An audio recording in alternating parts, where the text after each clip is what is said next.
Chapter 1. When the Cold Becomes Everything. The snow fell like judgment, sharp, relentless, and without mercy. Sarah's breath came in ragged puffs of white vapor as she stumbled through the tree line, her worn boots sinking deeper with each desperate step. The storm had swallowed the mountain trail hours ago, erasing every familiar landmark until nothing remained but an endless maze of pine and shadow. Her fingers, numb inside threadbare gloves, clutched the strap of her backpack like a lifeline. Keep moving. Stop and you die. The mantra had kept her alive through 3 days of running. 3 days since she'd discovered the truth about the people she'd called family. The Covenant hadn't just lied to her. They'd planned to sacrifice her. The memory of Elder Matthias's cold smile as he'd explained her sacred purpose sent fresh terror racing through her veins. The old bloodlines require appeasement, he'd said, his weathered hands folding over ancient texts. Your lineage carries the mark, child. You were always meant for this. She'd run that very night, stealing through corridors she'd walked since childhood, past the faces of those who'd raised her with gentle lies. Now the wilderness stretched endlessly before her. Beautiful and hostile, offering the kind of death that came slowly. The wind howled through the branches above, carrying with it something that made her skin crawl. A sound that wasn't quite animal, wasn't quite human. Sarah pressed herself against the rough bark of a massive pine, heart hammering against her ribs. Just the storm, she told herself. Just your imagination. But the Covenant's teachings whispered in the back of her mind. Stories of creatures that hunted in the deep woods, beings that wore human faces until the moon called them to shed their skin. Stories she'd always believed were metaphor. Another sound echoed through the darkness, closer this time. A low rumble that seemed to vibrate through the snow-heavy air. Sarah forced her frozen legs to move, crashing through underbrush with all the grace of prey in full flight. Branches caught at her jacket, tore at her dark hair that had escaped its braid. Behind her, something large moved through the forest with predatory grace, closing the distance despite her panic. She broke through a curtain of low-hanging pine boughs and stopped dead. The clearing stretched before her like a moonlit cathedral, ancient trees forming perfect columns around a space carpeted in pristine white. At its center, barely visible through the driving snow, stood a figure that shouldn't exist. The man was massive, easily 6.5 feet of broad shoulders and lean muscle, dressed in dark clothes that seemed untouched by the storm. His hair caught what little light penetrated the canopy. Not quite black, not quite brown, but something between that reminded her of rich earth and shadow. Even from across the clearing, she could see the sharp angles of his face, the way he held himself with predatory stillness. He shouldn't be here. No one survived this deep in the wilderness without proper gear, without shelter. No one stood unmoving in a blizzard, as if the cold were nothing more than summer rain. When he turned toward her, she saw his eyes. Gold. Not brown or hazel, but pure molten gold that seemed to glow with their own inner fire. Eyes that found her across 30 feet of swirling snow and held her frozen in place more effectively than any winter storm. You're hurt. His voice carried impossibly well through the wind, rich and low with an accent she couldn't place. Not a question, a statement of fact delivered with absolute certainty. Sarah's hand moved instinctively to her left shoulder, where blood had soaked through her jacket from a fall earlier that day. She hadn't realized the wound was visible, hadn't thought anyone could see it in the darkness.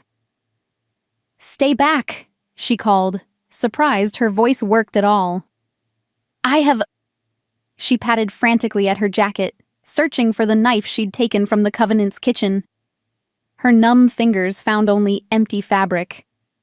The stranger tilted his head, studying her with those impossible eyes. "You're running from something." Again, not a question. The certainty in his tone made her want to deny it, but what was the point? She looked exactly like what she was. A woman fleeing into the wilderness with nothing but the clothes on her back and enough fear to fuel her steps through a mountain blizzard. "Everyone runs from something," she said instead, lifting her chin despite the chattering of her teeth. "What's your excuse for being in the middle of nowhere?" Something that might have been amusement flickered across his features. "I live here." "Bullshit."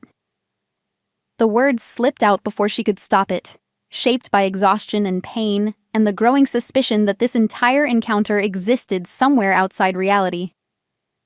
"Nobody lives up here. It's nothing but wilderness for 50 miles in every direction." He took a step toward her, movement fluid despite the snow. "You'd be surprised what lives in places people think are empty." The way he said it sent a chill through her that had nothing to do with temperature. There was something in his tone, something in the careful way he moved, that spoke of secrets she wasn't ready to learn. But the alternative was freezing to death alone, and even her pride had limits. "I need shelter," she said, hating how the words came out like a plea. "Just for the night. The storm will kill you if you stay out in it much longer." He studied her face with an intensity that made her want to look away. "You're hypothermic. When did you last eat?" The question caught her off guard. When had she last eaten? The granola bars in her pack were long gone, and before that... "Yesterday, maybe." He nodded once, decision made. "Come." He turned and walked deeper into the clearing, clearly expecting her to follow. Every instinct screamed at her to run. From him, from the impossible color of his eyes, from the way the storm seemed to bend around him like it recognized his authority. But her legs were shaking with more than cold now, and the rational part of her mind knew she had maybe an hour before her body simply gave out. Trust no one, the Covenant had taught her. The world beyond our walls is full of predators. Looking at the broad line of his shoulders as he moved through snow that should have slowed him down, Sarah couldn't shake the feeling they'd been right about that much at least. But as another gust of wind cut through her jacket like it was made of paper, she stumbled after him into the swirling darkness, choosing the devil she could see over the death she couldn't escape. Behind them, the forest watched and waited, holding its breath for what would come next. Chapter 2. The cabin that shouldn't exist. Warmth hit her like a physical blow. Sarah stumbled through the cabin door, snow cascading from her jacket onto polished wooden floors that gleamed in the light of a crackling fire. She blinked hard, certain the hypothermia had finally driven her into hallucinations. No structure this well-maintained existed in the deep wilderness. No fire burned this perfectly without constant tending. The cabin stretched before her like something from a fever dream. Exposed beams soaring overhead, stone fireplace dominating one wall. Furniture that looked both rustic and expensive.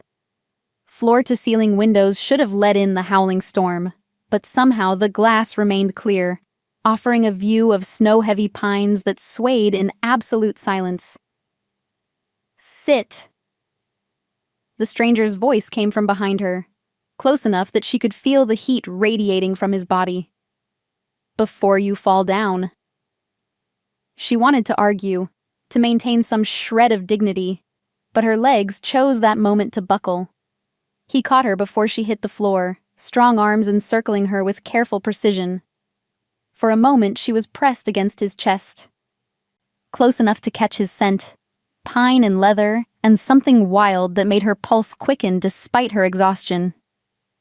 "Easy," he murmured, guiding her toward an oversized armchair positioned near the fire. "You're safe." Safe. The word felt foreign in her mouth. A concept the Covenant had taught her was an illusion. Safety was what they'd promised her while planning her death. Safety was the lie adults told children to make them compliant. But the fire was real, warming her face with genuine heat. The chair was solid beneath her. worn leather that had clearly held other bodies, other stories. When the stranger moved to tend the flames, she watched the play of muscle beneath his dark sweater, the economical grace with which he built the fire higher. "Who are you?" she asked, surprised to find her voice steadier now that feeling was returning to her fingers. "Kieran?" He didn't look at her as he adjusted a log, sending sparks spiraling up the chimney. "And you?" "Sarah." The name slipped out before she could consider giving him a false one. Something about the way he'd caught her, the careful gentleness in his touch, had disarmed her usual paranoia. "Sarah." He repeated her name like he was tasting it, rolling the syllables around in a way that made her skin tighten. "Pretty name. Old-fashioned." "My parents chose it." The words came out bitter. She didn't know why she'd mentioned them. The parents she'd never known, whose legacy had apparently marked her for sacrifice. Kieran glanced over his shoulder, those impossible gold eyes studying her face. "They're gone." "Dead. When I was a baby." She pulled her legs up under her, trying to conserve the warmth that was slowly seeping back into her bones. "Car accident. Or so I was told. The Covenant took me in, raised me as their own." "The Covenant." Something shifted in his expression, a hardening around his eyes that made her instantly regret the confession. "Religious order?" "Something like that." She watched him straighten, noting the way his shoulders tensed. "You've heard of them?" For a long moment he didn't answer, just stared into the flames with an intensity that made her think he was seeing something she couldn't. When he finally spoke, his voice carried a weight that made her stomach clench. "I know what they are." He turned to face her fully, and she saw something dangerous flickering in those golden depths. "Which means I know what you are." The warmth she'd been savoring turned to ice in her veins. "I don't know what you mean." "Don't you?" He moved closer. Not quite predatory, but with a focused attention that made every nerve in her body go on high alert. "The bloodline they mentioned. The mark you carry. You think it's metaphorical?" She pressed herself deeper into the chair, mind racing. "How could you possibly? I never said—" "You didn't have to." He stopped just out of arm's reach, but his presence filled the space between them. "I can smell it on you." "Smell it." The words hit her like a slap. No normal person talked about smelling bloodlines, about detecting heritage like a scent trail. But as she stared into his eyes, those eyes that caught firelight and threw it back like a wild animal's, understanding began to dawn. "What are you?" The question escaped as barely a whisper. Kieran's smile held no humor at all. "The thing your Covenant friends have been trying to appease for the last 3 centuries." The confession hung between them like a blade. Sarah's mouth went dry, every childhood story rushing back at once. The warnings about creatures that wore human faces, about beasts that served ancient powers and demanded blood tribute. The Covenant's teachings about maintaining the balance, keeping the old bargains. "You're lying." But even as she said it, pieces began clicking into place. The way he moved through the storm untouched, the impossible perfection of this cabin in the middle of nowhere, the certainty with which he'd read her condition in the dark. "Am I?" He cocked his head, studying her with an expression that was becoming familiar. The look of someone who saw far more than she wanted him to. "Your heart is racing. You're fighting the urge to run again, even though you know you wouldn't make it to the door." She was. Her muscles had tensed for flight before her mind had fully processed the threat, body preparing to bolt back into the storm rather than face whatever he represented. "The Covenant taught you well," Kieran continued, settling into the chair across from her with fluid grace. "Be afraid of the monsters in the woods. Trust no one outside the faithful." But they forgot to mention one important detail. What's that?" She barely managed to get the words out. His smile was all teeth and shadow. "Sometimes the monsters are the only ones who can keep you safe." Before she could respond, he was moving again, disappearing through a doorway she hadn't noticed before. She heard the sound of cupboards opening, the clink of dishes, and realized with growing surrealism that he was making her food. The predator in the woods was making her dinner. She should run.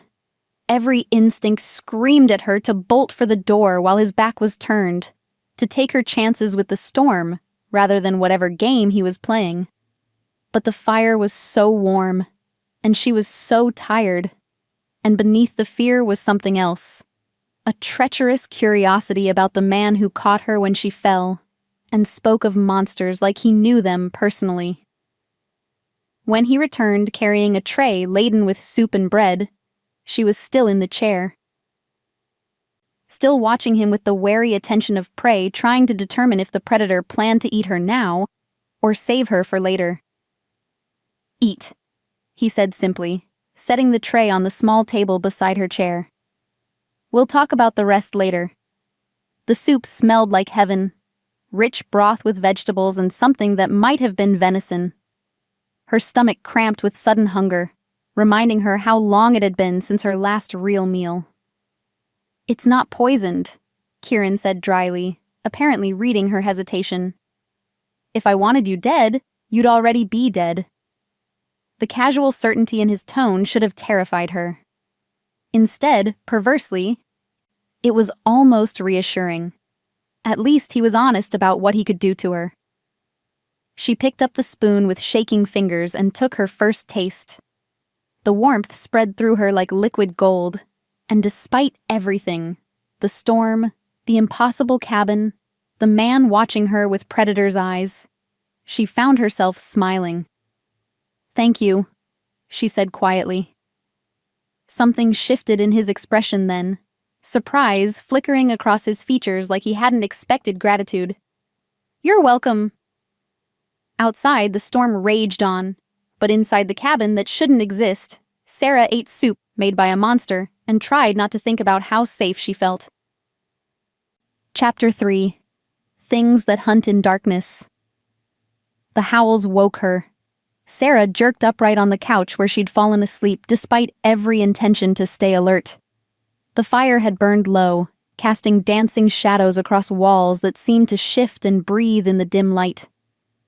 For a moment she couldn't remember where she was, couldn't place the rich scent of pine and leather that filled her lungs. Then the sound came again, a long, mournful cry that raised every hair on her body and sent ice water through her veins. Not quite wolf, not quite human, but something caught between that spoke of hunger and hunt and ancient rage. "Kieran?" Her voice came out smaller than she'd intended, barely audible over the thunder of her own heartbeat. No answer. The cabin felt empty around her, too large and too quiet except for the wind that rattled the windows and the occasional pop from the dying fire. She pulled the blanket tighter around her shoulders. When had he covered her with a blanket? And tried to convince herself the sound had been her imagination. Another howl split the night, closer this time. Close enough that she could hear the individual notes in the cry, the way it rose and fell like a song she didn't want to understand. "Where is Kieran?" The question sent panic spiking through her chest. He'd been here when she'd fallen asleep, had been sitting in the chair across from her reading what looked like a very old book. She remembered the play of firelight across his face, the way his eyes had occasionally flicked up to study her with that unnerving intensity. Now the chair sat empty, the book abandoned on the side table. Sarah forced herself to stand, legs still unsteady from exhaustion and hypothermia. The cabin was larger than she'd realized in her earlier haze. A kitchen area visible through an archway, stairs leading to what must be a loft. Doors that opened onto rooms she hadn't seen.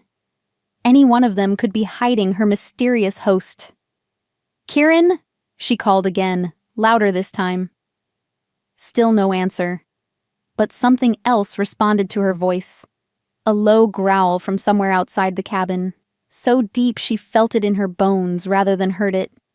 The sound of something large moving through snow, circling the structure with predatory patience. Her breath caught in her throat. The stories the Covenant had told her rushed back in vivid detail. Creatures that hunted in packs, beings that could smell fear from miles away and track their prey through the darkest forests.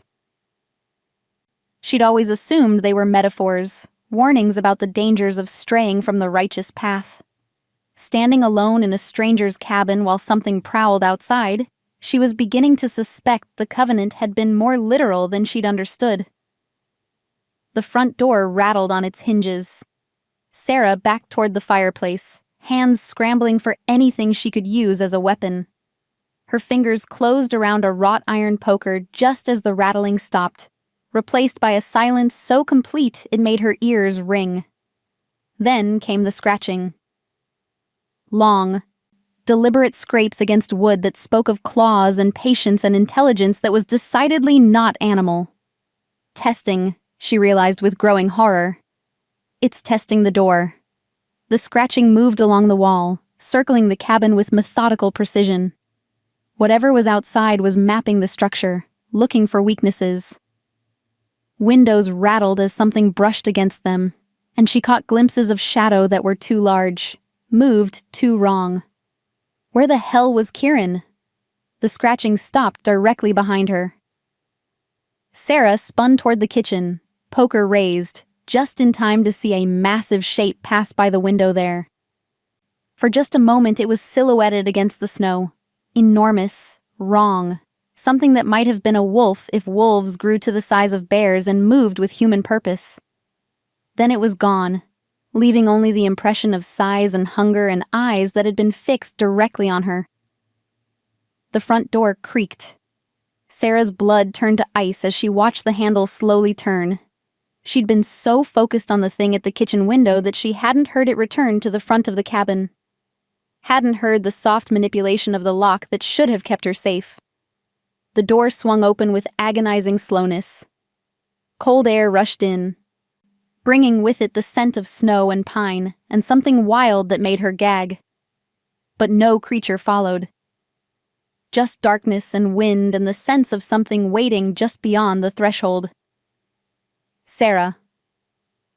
The voice that called her name was wrong, too deep, shaped by a throat that wasn't quite human. Come out, little lamb. Come play. She gripped the poker tighter, metal slick with sweat despite the cold. Stay back. Laughter drifted through the open door, rich and dark and utterly without humor. The Covenant's chosen vessel, cowering behind furniture. How disappointed they would be. The words hit her like physical blows. It knew what she was. Knew about her planned sacrifice. Which meant it was connected to the people who'd tried to kill her. Or it was something far worse than she'd imagined. What do you want? She tried to keep her voice steady, tried to project a confidence she didn't feel. What was promised? The voice was moving now, circling the cabin again but staying just outside the door. What was owed? Your blood carries power, little lamb. Power that was bargained away long ago. Her blood. The mark Elder Matthias had spoken of, the lineage that made her valuable to their cause. Standing in the doorway of a monster's cabin, she finally understood what that mark really meant. Bait. She was bait for something that had been hunting her people for generations. Kieran won't let you hurt me, she said, surprised to find she meant it. The man who'd saved her from the storm might be dangerous, might be something inhuman himself, but he'd fed her and covered her with a blanket and caught her when she fell. That had to mean something. More laughter, colder this time. Kieran? Is that what he told you his name was? Ice formed in her stomach. What do you mean? Oh, little lamb. The voice was closer now, just outside the doorway where she could catch glimpses of massive shadow. Did he not tell you what he is? Did he not explain why the Covenant fears him above all others?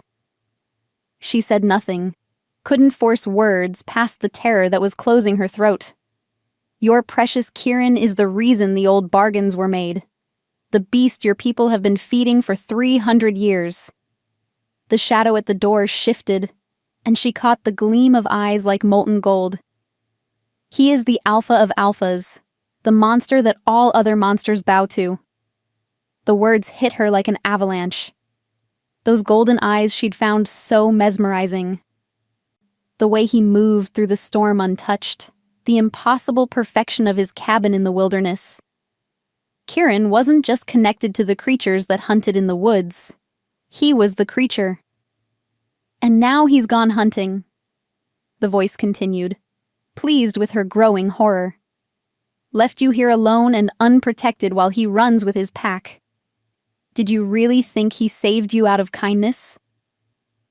The front door slammed shut with a bang that shook the entire cabin.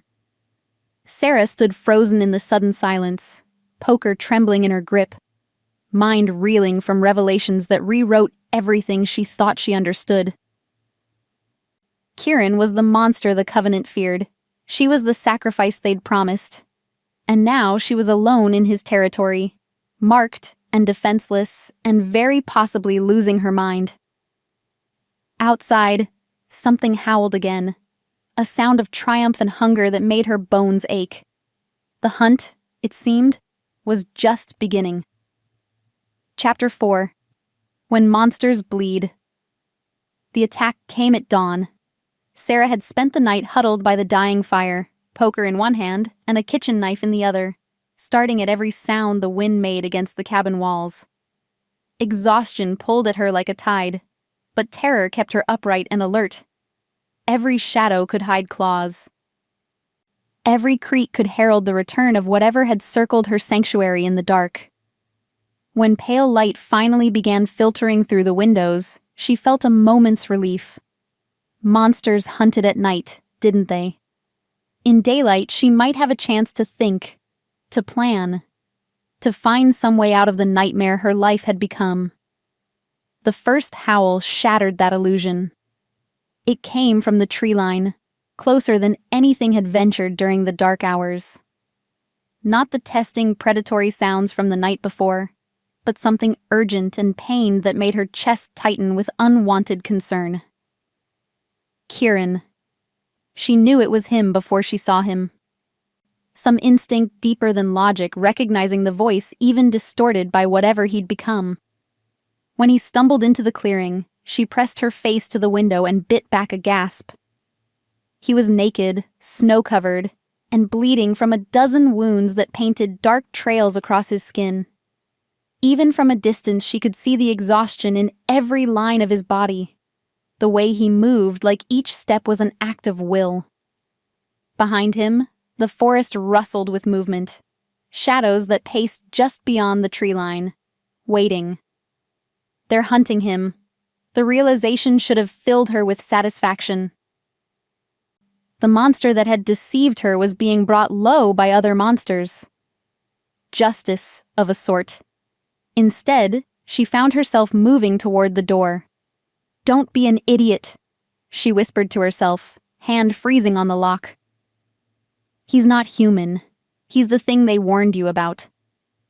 But he was also the one who'd pulled her from the storm, who'd fed her soup and covered her with blankets and looked at her like she was something precious, rather than something to be used. Another howl from the tree line. This one definitely not Kieran. Closer than before, and answered by at least 3 others from different directions. Whatever was hunting him was closing in. Sarah cursed under her breath and threw open the door. "Here!" She waved at him frantically, not caring how exposed the movement made her. "Kieran, here!" His head snapped up, those impossible gold eyes finding her across the clearing. For a moment, surprise flickered across his features, as if he'd expected her to be gone, as if he'd expected her to run while he was away. Then he was moving, covering the distance between forest and cabin with inhuman speed. She barely had time to step aside before he was through the door, bringing with him the scent of pine and snow and blood. "Lock it," he gasped. leaning against the wall with one hand pressed to his side. Now. She turned the deadbolt and engaged the chain, heart hammering as something large impacted the door from outside. The wood held, but she could hear scratching, could hear low growls that spoke of frustration and hunger. "Will it hold?" she asked, turning back to find Kieran watching her with an expression she couldn't read. "For now." He straightened with visible effort, and she got her first clear look at the wounds covering his torso. Long, parallel gashes that could only have come from claws, most of them still bleeding freely. "Why? Why what? Why did you open the door?" His voice was rougher than usual, shaped by pain and something that might have been confusion. "You know what I am now. You know what the Covenant trained you to fear." She had no good answer for that. Standing in her nightgown with a kitchen knife still clutched in one hand, staring at a bleeding man who might not be a man at all, she couldn't explain the instinct that had driven her to act. "You were hurt," she said finally. Something shifted in his expression, surprise giving way to something warmer, something that made her pulse quicken, despite everything. "You could have run while I was gone, should have run." "Where would I go?" She gestured toward the windows, where shapes still moved just beyond the glass. "It's not like I have a lot of options." "There are always options." He moved carefully toward the kitchen, leaving dark drops on the polished floor. "You chose to stay, chose to help. Why?" The question hung between them as he began pulling supplies from cabinets, first aid materials that seemed oddly well stocked for someone living alone in the wilderness. She watched him try to reach the wounds on his back and fail, muscles trembling with exhaustion. "Sit down," she said, moving before she could talk herself out of it. "Let me help. Sarah. Sit." She pointed toward the kitchen chair with the authority she'd learned managing the Covenant's infirmary. "You're going to bleed to death if someone doesn't clean those properly." For a moment she thought he might argue. Then he sank into the chair with a grace that didn't disguise his exhaustion, broad shoulders bowing forward to give her access to the worst of the wounds. The first touch of antiseptic to torn flesh made him hiss between his teeth, but he didn't pull away. She worked in silence, cleaning and binding wounds that should have required stitches, trying not to think about how warm his skin was beneath her fingers, or how the muscles of his back shifted with each breath. "What attacked you?" she asked finally, more to fill the silence than because she wanted to know. "Rivals." His voice was muffled, face turned away from her. "Other alphas who think I've gone soft, keeping human company." "Have you?" The question slipped out before she could stop it. "Gone soft?" He was quiet for so long she thought he wouldn't answer. Then, so quietly she almost missed it. "Maybe." Something about the admission made her chest tighten. She focused on the wound she was bandaging, trying to ignore the way her hands wanted to linger on his skin. "The Covenant," she said. "The bargain they made. What was it really?" "Protection." He winced as she pulled a bandage tight. 300 years ago, my pack was different, hungrier. We took what we wanted when we wanted it. Humans learned to fear the forests. What changed? I did. He straightened, turning in the chair to face her. The movement brought them closer together, close enough that she could see the flecks of brown in his golden eyes, could smell the pine and leather scent that seemed to cling to his skin. "I took control, made rules. No hunting humans without cause, no killing innocents. In exchange, the Covenant would provide offerings. Offerings." The word tasted bitter. "You mean sacrifices." "Volunteers," he corrected. "People who chose to come to the forest, who wanted to join us. It was supposed to be about choice, about finding those who belonged with my kind. But it changed." His jaw tightened. "Everything changes. The Covenant forgot the original bargain, started selecting people based on bloodline rather than calling, started forcing the choice rather than offering it. Like me. Like you. His hand came up to cup her face, thumb brushing across her cheekbone with surprising gentleness. They marked you for sacrifice without ever asking what you wanted. The touch sent heat racing through her veins, and she had to force herself not to lean into it. What do you want? The question hung between them, loaded with implications neither of them was ready to address. Outside, something howled, a sound of challenge and rage that made the windows rattle. Kieran's expression hardened. Right now? To keep you alive until I can figure out how to break a bargain that's lasted 3 centuries. Before she could respond, the lights went out. Emergency lighting kicked in a moment later, bathing the cabin in red that made every shadow seem alive. Kieran was on his feet instantly, injuries forgotten, moving toward the windows with fluid grace. They've cut the power lines, he said grimly. They're done waiting. Outside, the forest erupted in howls, a symphony of hunger and rage that spoke of a pack denied their prize for too long. Sarah counted at least a dozen distinct voices, maybe more, all of them closing on the cabin that had suddenly become less sanctuary than trap. Can you fight them? She asked, surprised by how steady her voice sounded. Kieran's smile was all teeth and promise. I can try. Then he was moving toward the door, toward the creatures that wanted to tear them apart, and Sarah realized with crystal clarity that she didn't want him to go alone. The monster who'd saved her from the storm was about to face his own demons. And she was going to help him. Chapter 5. Blood and Moonlight. The transformation was beautiful and terrible and utterly inhuman. Sarah watched from the kitchen window as Kieran shed his humanity like a coat no longer needed. Bones elongating and muscles expanding until the man who'd bandaged his wounds became something out of humanity's deepest nightmares. His wolf form was massive, easily twice the size of any natural predator, with fur the color of rich earth and shadows that seemed to absorb the emergency lighting.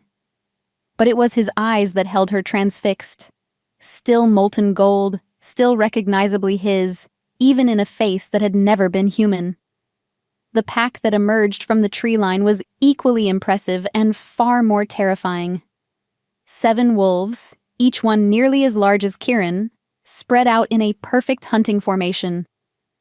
Their coats ranged from silver to black, but all of them shared the same predatory intelligence, the same supernatural grace that spoke of power far beyond the merely animal. The leader, a massive silver wolf with scars crisscrossing his muzzle, stepped forward first. Even through glass and distance, Sarah could feel the challenge radiating from him, could see the way the other wolves deferred to his authority. Rival alphas, Kieran had said. Looking at the scarred wolf's bearing, she understood what that meant. This wasn't just a hunt. It was a challenge for pack leadership, with her as the prize that would prove the winner's dominance. The 2 alphas circled each other in the clearing, neither willing to make the first move. Around them, snow began to fall again, fat flakes that caught the red emergency lights and turned the scene into something from a fever dream. When they finally clashed, it was with a violence that shook the cabin's foundations. Sarah pressed her face to the glass, unable to look away as they tore into each other with primal fury. Kieran was larger, but the silver wolf was faster, dancing around his opponent's attacks with lethal precision. Blood darkened the snow beneath them, impossible to tell whose in the chaos of snapping jaws and slashing claws. The other wolves formed a loose circle around the combatants, but their attention wasn't entirely on the fight. She saw golden eyes turn toward the cabin, toward her, and realized with growing dread that not all of them were content to wait for their leader's victory. A smaller wolf, black as midnight with white markings around his face, broke from the circle and approached the cabin with clear intent. Behind him, 2 others followed, apparently deciding that the distraction of the alpha fight gave them opportunity to claim their own prize. "No," she whispered, backing away from the window. "No, no, no." The black wolf reached the cabin first, rearing up on his hind legs to paw at the kitchen window. The glass held, but she could see cracks spreading from the impact points. It wouldn't hold long against determined assault. In the clearing, Kieran and the Silver Alpha were still locked in combat, too focused on each other to notice the threat to the cabin. Blood matted Kieran's fur, and she could see exhaustion in the way his movements had slowed. The wounds from his earlier fight were taking their toll. The kitchen window gave way with a crash that echoed through the cabin. The black wolf flowed through the opening with liquid grace, followed immediately by his companions. In human form, they would have been impressive men, tall, broad-shouldered, dangerous. As wolves, they were death-given form and hunger. Sarah backed toward the fireplace, kitchen knife raised in a grip that would have made the Covenant's weapons instructors proud. Not that it would matter. Steel against creatures like these was like bringing a candle to fight the sun. The black wolf padded closer, lips pulled back to reveal teeth designed for tearing flesh. His companions flanked him, cutting off any avenue of escape. They moved with pack coordination, with intelligence that was utterly human in its calculation. "They're playing with me," she realized, drawing it out. Outside, a roar of pain and rage shook the cabin. Through the broken window, she caught a glimpse of Kieran pinned beneath the Silver Alpha, golden eyes finding hers across the distance. The look that passed between them was full of regret and apology, and something fiercer that made her chest tighten. Then the black wolf lunged. Sarah dove sideways, feeling claws rake across her shoulder as she rolled behind the kitchen island. Pain flared hot and immediate, but adrenaline kept her moving. She came up with the kitchen knife ready, only to find the second wolf already airborne. The impact drove her to the floor. 200 pounds of muscle and fury pinning her against polished wood. Jaws snapped inches from her face, held back only by her forearm pressed against the creature's throat. Saliva dripped onto her skin, hot and reeking of old blood. She tried to bring the knife up, but the third wolf clamped down on her wrist with bone-crushing force. The blade clattered away across the floor, useless now as pain shot up her arm. "This is how I die," she thought with strange clarity, torn apart by monsters in a cabin that shouldn't exist. Then the front door exploded inward. Kieran burst through in human form, naked and covered in blood but moving with deadly purpose. He crossed the cabin in 3 strides, hauling the wolf off her chest and slamming it against the kitchen wall hard enough to crack the wood. "Mine," he snarled, and the word carried such primal authority that both remaining wolves froze mid-attack. "She is mine." The black wolf shifted back to human form, a lean, scarred man with eyes like winter ice. "The pack doesn't recognize your claim, Kieran. She's Covenant-born. Fair game." "The pack," Kieran said quietly, "can go to hell." What happened next moved too fast for Sarah to follow. One moment the 3 wolves were preparing to resume their attack. The next, they were human, and Kieran was systematically destroying them with brutal efficiency. He fought like something unleashed, every movement economical and devastating. The scarred man went down first, Kieran's fist connecting with his temple with a sound like breaking stone. The second attacker lasted long enough to throw a punch before finding himself airborne, crashing through the already broken window to land motionless in the snow. The third, the one who'd pinned her to the floor, made the mistake of reaching for her again. Kieran's hand closed around his throat, lifting him off the ground with casual ease. For a moment they hung there, predator and prey, while something dark and terrible flickered in those molten gold eyes. "You touched her," Kieran said conversationally. "That was a mistake." The sound of snapping bone echoed through the cabin. When it was over, Kieran dropped the body and turned to where Sarah sat propped against the kitchen island, clutching her injured wrist. His expression was wild, desperate. Something between human and wolf that spoke of control hanging by the thinnest thread. "How badly are you hurt?" His voice was rougher than usual, shaped by the violence that still hummed beneath his skin. She looked down at herself. Torn nightgown, blood on her shoulder and wrist, bruises already forming where claws and teeth had found their mark. "I'll live." Relief flickered across his features, followed immediately by something darker. "I should have been here. Should have protected you. You were fighting for your life." She struggled to her feet, swaying slightly as adrenaline began to fade. "Besides, I'm still breathing. That has to count for something." Through the broken window came the sound of howling, not triumph, but mourning. The pack was calling for their fallen. Voices raised in grief and rage that made the cabin walls tremble. "They'll be back," Kieran said grimly. "More of them. They won't stop until..." "Until what?" She met his eyes, saw the guilt and fury warring there. "Until they kill me? Until they kill you? What exactly are they trying to prove?" "That I've gone weak." He began gathering supplies, movements sharp with suppressed violence. "That keeping human company has made me unfit to lead." "Have you?" The question slipped out before she could stop it. "Gone weak?" He paused in his packing, golden eyes finding hers with an intensity that made her breath catch.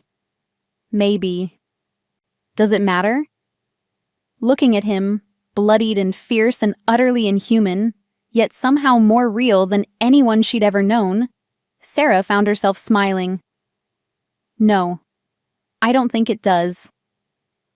Something shifted in his expression then, surprise giving way to something warmer and infinitely more dangerous. "Sarah?" The howling outside grew closer, more urgent. Whatever moment had been building between them would have to wait. "We need to go," he said, shouldering a pack filled with supplies. "There's a place deeper in the mountains. Sacred ground where pack law still holds." "They won't be able to follow us there." "Sacred to who?" His smile held secrets and shadows. "To the first alpha, the one who made the original bargain with your people." Before she could ask what that meant, he was moving toward the back of the cabin, toward a door she hadn't noticed before. Behind them, the howling grew closer, filled with promise of violence yet to come. Sarah took one last look at the cabin that had been sanctuary and battlefield both, then followed the monster who'd saved her into the darkness that waited beyond. Outside, the pack sang their rage to the uncaring moon. Chapter 6. Sacred Ground and Ancient Secrets. The cave mouth opened like a wound in the mountainside. Sarah stood at the threshold, pack straps cutting into her shoulders, staring into darkness so complete it seemed to swallow the beam of Kieran's flashlight. They'd been climbing for hours through treacherous terrain that should have been impossible to navigate in winter, following paths that existed more in Kieran's memory than on any map. "You're sure this is safe?" she asked, not bothering to hide her skepticism. "Define safe." Kieran moved past her into the cave, his voice echoing strangely in the enclosed space. "The pack can't follow us here, if that's what you're asking. But safe?" He paused, golden eyes finding hers in the flashlight's glow. "Nothing about this situation is safe, Sarah." She couldn't argue with that. The past 24 hours had stripped away every assumption she'd held about the world, revealing layers of danger and wonder she'd never imagined. Following a werewolf into a mountain cave barely registered on her scale of impossible things anymore. The cave tunnel sloped downward, carved with too much precision to be entirely natural. Ancient symbols covered the walls, spirals and crescents and shapes that hurt to look at directly, as if they carried meanings too complex for human comprehension. "What is this place?" Her voice came out hushed, instinctively respectful of whatever power had created the carvings. A shrine. Kieran's light played across more symbols, these ones inlaid with what looked like silver. Built by the first of my kind, before the bargains, before the territories. When we were still learning what it meant to be more than animal. The tunnel opened into a vast chamber that defied the mountain's dimensions. Stone formations jutted from floor and ceiling like the ribs of some massive creature. And pools of water reflected their flashlight beams with mirror clarity. But it was the center of the chamber that made Sarah's breath catch. A circle of standing stones rose from the cavern floor, each one carved with intricate symbols that seemed to pulse with their own inner light. At the circle's heart stood an altar. Not the crude stone slab she might have expected, but something elegant and purposeful. Its surface polished smooth by centuries of use. "My God," she whispered. "How old is this?" "Old enough that your covenant's founders found it already ancient." Kieran moved among the standing stones with obvious familiarity. His flashlight unnecessary now that the symbols provided their own pale illumination. This is where the original bargain was struck, where human and wolf first tried to bridge the gap between species. "The first alpha you mentioned, he built this?" "She." Kieran's correction came with a smile that held equal parts pride and sorrow. Lyrelei Moonborn, first among her kind to walk upright, first to speak human words. She saw what we could become if we chose evolution over extinction. Sarah moved closer to the altar, drawn by some instinct she couldn't name. The stone was warm beneath her fingertips, humming with energy that made her pulse quicken. What happened to her? Time. Kieran set down his pack near one of the pools, beginning to unload supplies with practiced efficiency. Even wolves grow old eventually, but before she died, she made certain her wisdom would survive.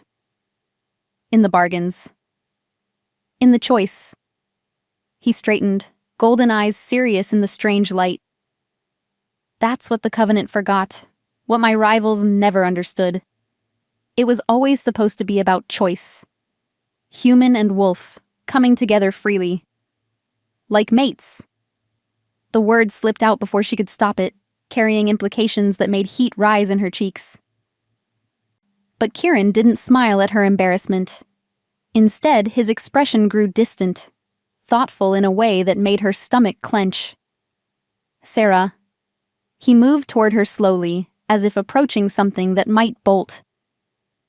"There's something you need to know. About why the pack wanted you so badly. About why your bloodline matters." She backed against the altar, sudden fear making her mouth dry. "What do you mean?" The original bargain wasn't just about territory or tribute. It was about bloodlines. About ensuring that the connection between human and wolf could continue.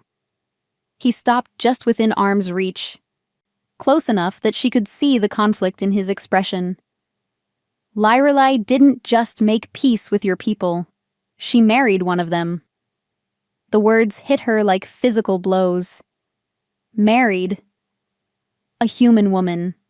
Someone strong enough to carry her children, to bridge the gap between species. His voice was gentle, but the truth in it was devastating. "Your bloodline, Sarah. It doesn't just carry the mark the Covenant spoke of. It carries her mark. You're descended from the first mating between human and wolf." The cavern spun around her. Everything suddenly made terrible sense. Why the Covenant had selected her specifically. Why the pack had hunted her so relentlessly. Why Kieran himself had been drawn to her from their first meeting. "That's why they wanted to sacrifice me," she said numbly. "Not to appease some ancient monster, but to complete the circle, to restore the bloodline to its proper place." He reached toward her, then stopped, hands falling to his sides. "Sarah, I need you to understand. What you're feeling, what's been building between us, it's not just attraction. It's recognition. your blood calling to its origin. Fate.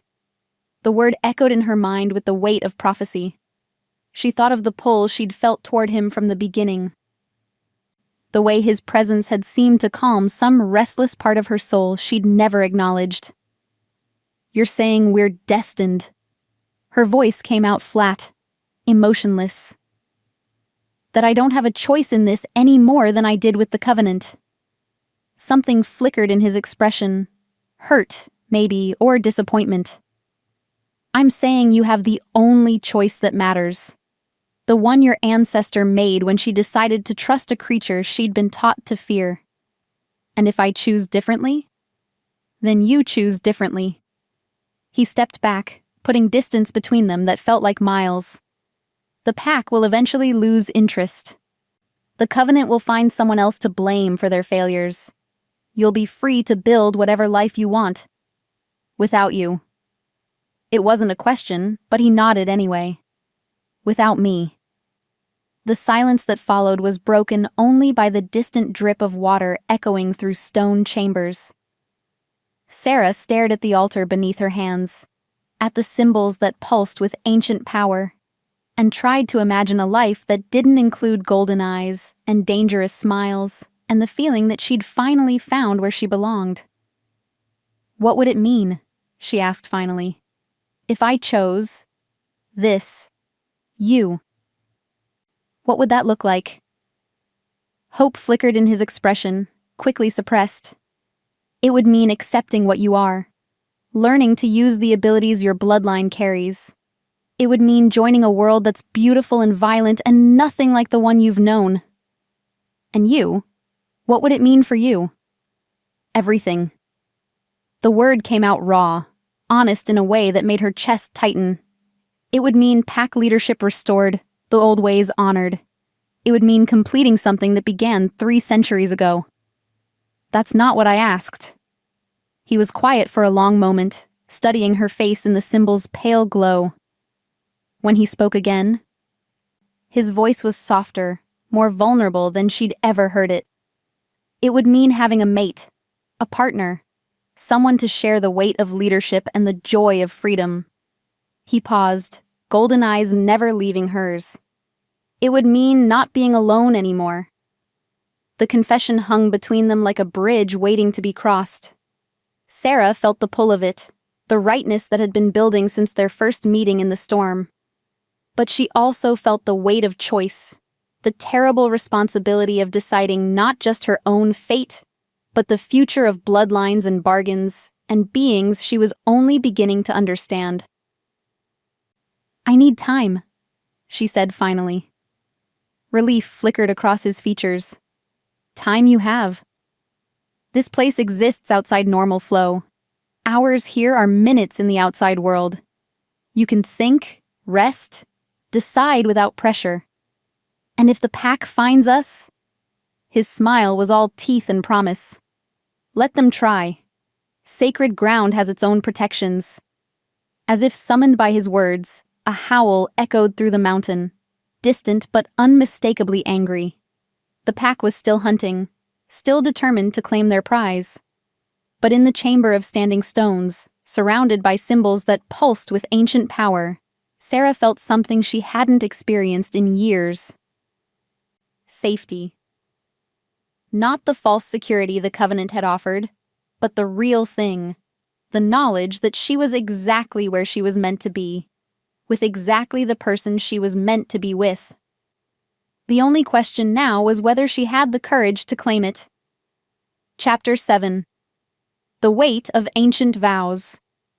Dawn came slowly to the sacred chamber, filtered through stone and symbol until it arrived as something more than light.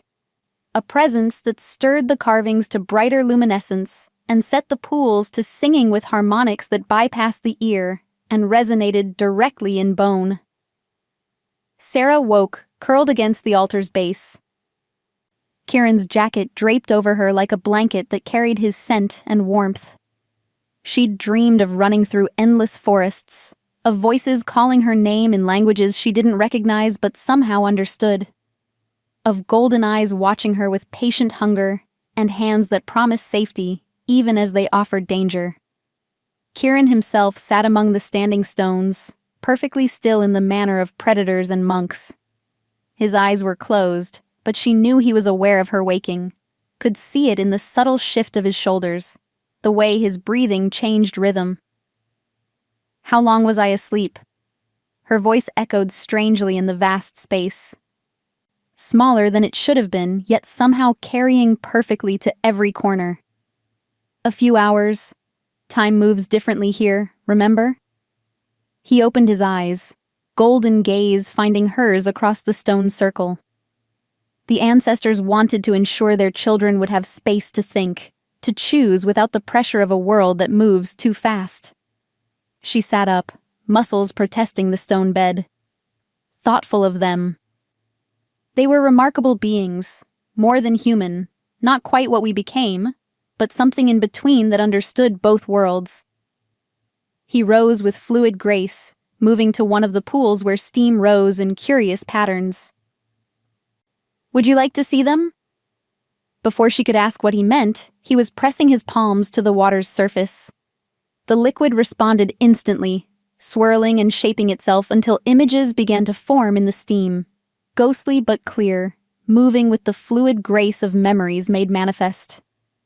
Sarah found herself staring at a woman who might have been her sister, if her sister had possessed an otherworldly beauty that belonged more to legend than life. Tall and graceful, with dark hair that moved like living shadow, and eyes that shifted between human brown and wolf gold, depending on the angle of view. "Lyrelei," Kieran said softly. "First among the changed, bridge between worlds." The woman in the steam moved through scenes that played like a silent film, walking among both humans and wolves with equal ease, her presence clearly welcome in both camps. She spoke to councils of human leaders and wolf alphas alike, gesturing toward maps and documents with hands that were sometimes clawed, sometimes not. "She was beautiful," Sarah murmured. "She was powerful." The correction came with respect rather than criticism. Beauty was just the surface. Beneath it was a mind that saw possibilities others couldn't imagine. A will strong enough to forge new paths through centuries of mistrust. The images shifted, showing the woman with a human companion, smaller than her supernatural partner but no less commanding, with intelligent eyes and the bearing of someone accustomed to leadership. They moved together with the synchronized grace of true partners, completing each other's thoughts and movements in ways that spoke of bonds deeper than mere attraction. "Elena Blackwood," Kieran continued. "First among the Covenant, though they called themselves something else then. She saw what her people could become if they embraced change rather than fearing it." The steam swirled faster, images cascading through decades of cooperation. Humans and wolves working together, building settlements that served both communities, raising children who carried the best of both bloodlines. It was a golden age captured in vapor and light, beautiful and terrible in its perfection. "What happened?" Sarah asked, though she suspected she already knew the answer. Fear. The images began to darken, showing council meetings that grew heated, gestures that became accusatory. As the generations passed, both sides began to forget why the alliance had been necessary. Humans feared their wolf neighbors might revert to predators. Wolves worried that too much civilization would rob them of their essential nature. So they separated. Gradually, settlements became territories, cooperation became treaty, partnership became tribute. The steam dissipated, leaving only clear water that reflected her face back with uncomfortable clarity. By the time the Covenant took its current form, the original vision had become something else entirely. Sarah stared at her reflection, seeing Lyrelei's features echoed in her own bone structure, in the way her hair caught light. "That's why my bloodline matters. I carry her genetic legacy. More than that." Kieran moved to another pool, this one darker, its surface like polished obsidian. You carry her potential, the ability to bridge worlds, to see past the barriers that divide species. If you choose to, he agreed. She approached the dark pool cautiously, unsure what visions it might hold. The surface remained mercifully still, reflecting only the stone ceiling above. What happens if I don't? If I walk away from all this and try to build a normal life? Honestly? Kieran's voice was thoughtful, without judgment. You probably could. Find a city far from here, blend into human society, live out your days in safety. But you'll always know what you gave up. And more importantly, he gestured toward the standing stones, toward symbols that pulsed with patient light. The balance won't be restored. The old wounds won't heal. Eventually, the tensions will explode into open war. Between humans and wolves. Between humans and everything else. His expression was grave. We're not the only supernatural beings in the world, Sarah. Just the most visible. The bargains that keep peace between species depend on trust, on the knowledge that cooperation is possible. If that faith fails... He didn't need to finish. She could imagine the chaos that would follow. Humans trying to eliminate threats they couldn't understand. Supernatural beings deciding that secrecy was less important than survival. A war that would devastate both sides and leave the world a poorer, darker place. No pressure, she said dryly. None at all. But his smile held apology along with humor. The choice is yours, Sarah. It always has been. But I wanted you to understand what that choice means, not just for us, but for everyone. She moved to the altar's base, settling cross-legged on the stone that hummed with ancient power. The weight of decision pressed against her shoulders like a physical thing, heavier than pack straps or winter clothing. Tell me about the mating bond, she said finally. The real version, not the sanitized covenant explanation. Something flickered in his expression. Surprise, maybe, or hope carefully contained. It's not what humans think. Not just physical attraction or even romantic love, though those can be part of it. What then? Recognition. He settled across from her, careful to maintain distance even as his eyes never left her face. The knowledge that you've found your perfect complement, the person who makes you more than you could be alone. It's soul-deep, permanent, and utterly transformative. Transformative how? You become part of each other in ways that matter. Thoughts and emotions flow freely between bonded mates.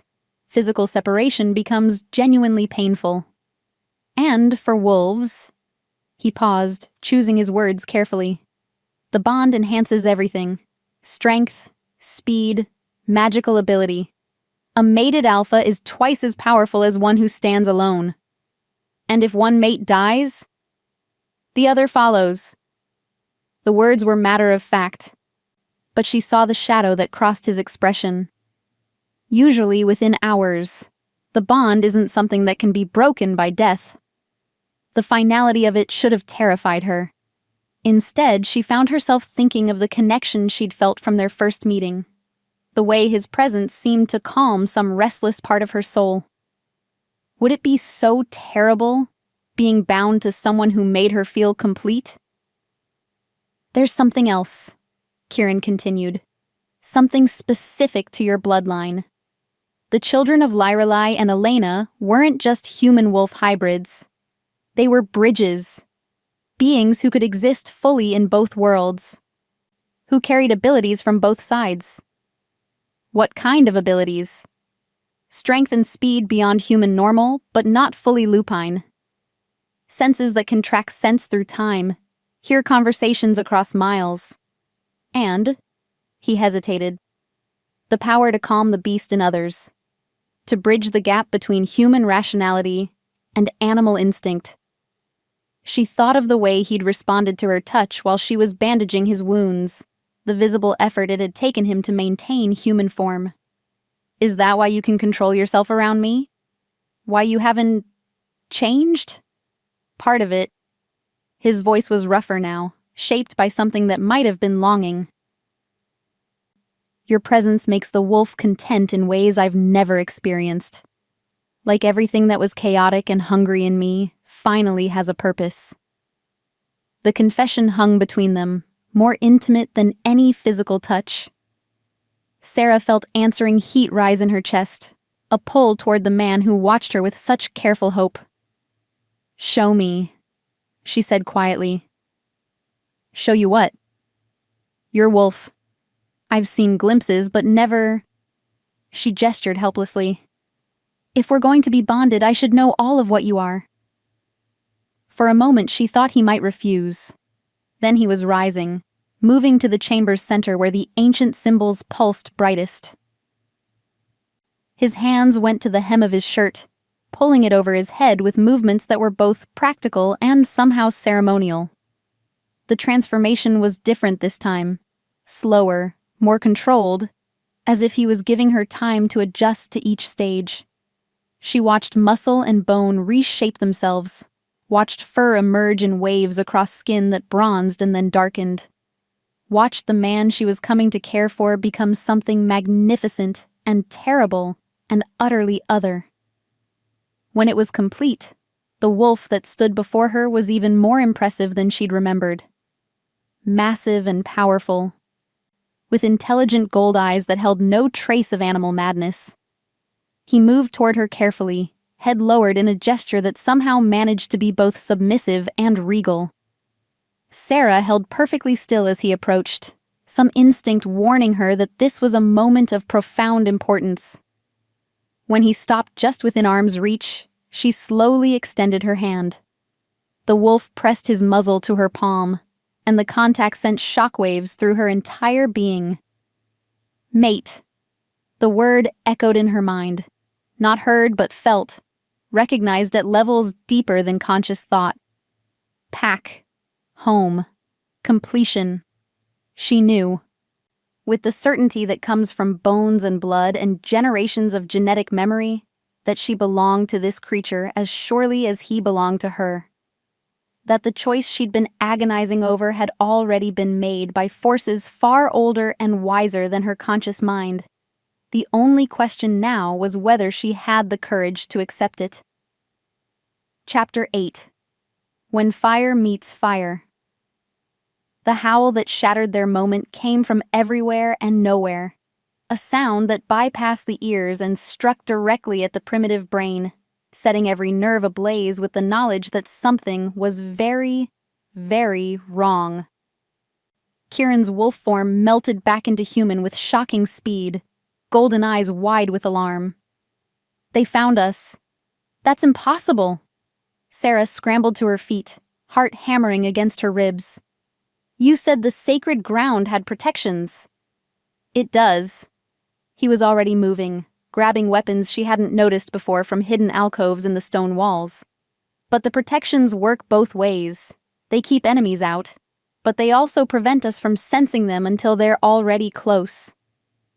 Another howl echoed through the chamber, closer this time, followed by sounds that made her stomach clench, stone grinding against stone, the scratch of claws against surfaces that should have been too hard to mark.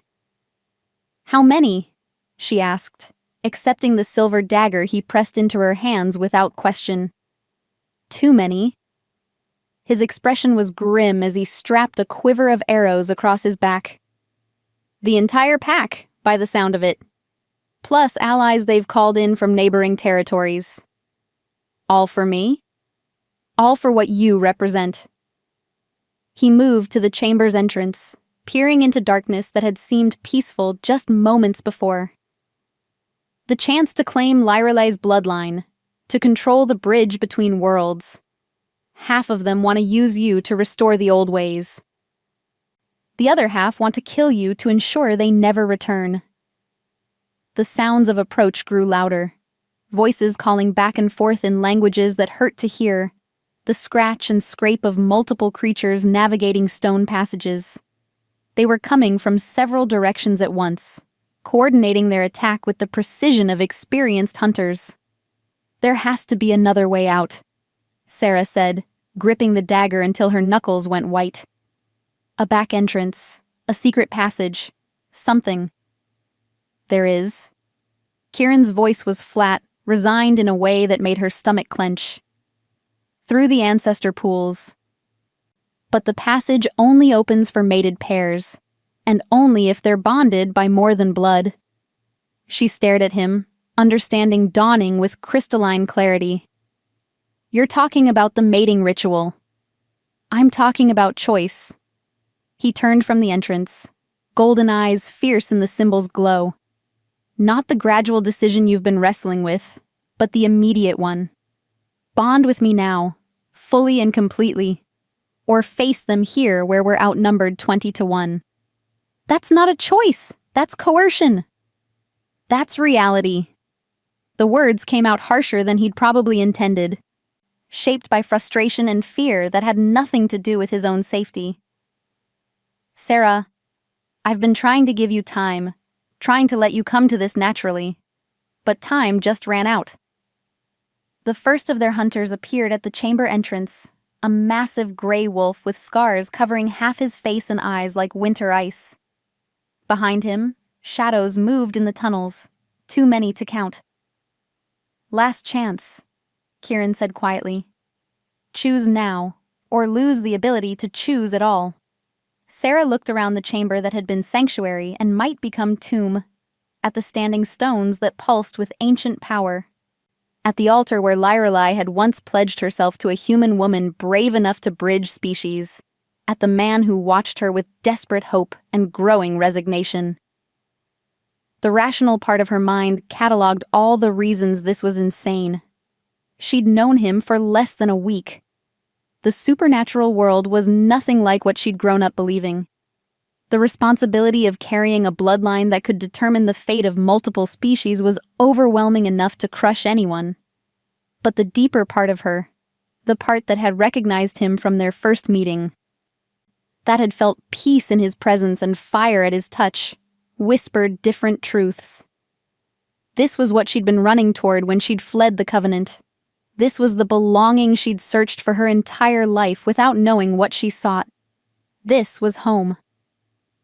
"Tell me what I need to do," she said. Relief and something fiercer flooded his expression. "Are you sure?" "I'm terrified." The confession came out steady despite the truth of it. "But I'm sure." He moved to the altar's base, pressing his hands to symbols that flared brighter at his touch. The ritual is simple in concept, complex in execution. We pledge ourselves to each other before the ancestors, accept the bond that will link our souls, and seal it with... He paused, color rising in his cheeks. "Physical union. Sex." She managed not to blush, barely. "On an altar, while being hunted by a pack of homicidal werewolves." The ancestors had a sense of drama. Despite everything, she found herself smiling. Apparently. The gray wolf at the entrance snarled something in a language that scraped against her ears like claws on stone. Behind him, more shapes filled the tunnel. Wolves and humans, and things that seemed caught between forms. All of them focused on her with predatory intensity.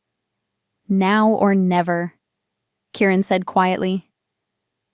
Sarah looked at the assembled hunters, at the man whose golden eyes held patient love and devastating power, at the choice that would define not just her future but the fate of species she was only beginning to understand.